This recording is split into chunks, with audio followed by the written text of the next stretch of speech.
In the heart of North Africa, where mountains touch the clouds and valleys whisper stories of ages past, a land of stone and silence, where the sun burns the earth by day and the stars guard it by night.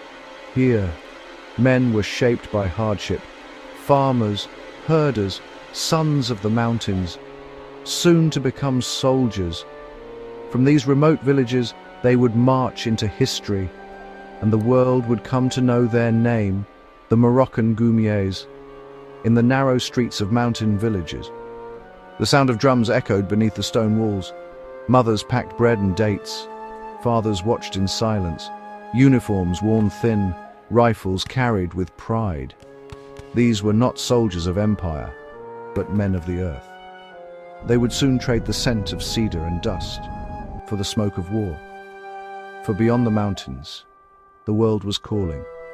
By 1943, the war had reached their shores. From Casablanca to Oran, ships waited in the harbors, dark silhouettes against the morning light. The Goumiers, men of mountain and dust, now bound for a continent at war. They left their homes in silence. No promises, no glory, only duty.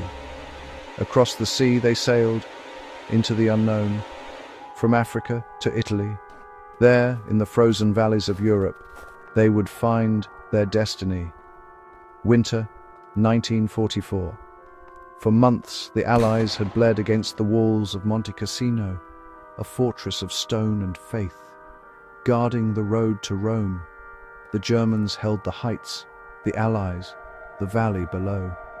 Between them, mountains thought impassable, but to the Goumiers, mountains were home. Under cover of darkness they climbed, silent as wind, barefoot where boots would slip. No paths, no lights, no fear. By dawn, the impossible was done. The Goumiers had broken through the Gustav line, peak by peak, inch by inch. In one night they achieved what armies could not. The road to Rome was open. Their courage turned the tide of battle, and their names were written into legend. When the guns fell silent, the Goumiers stood among ruins.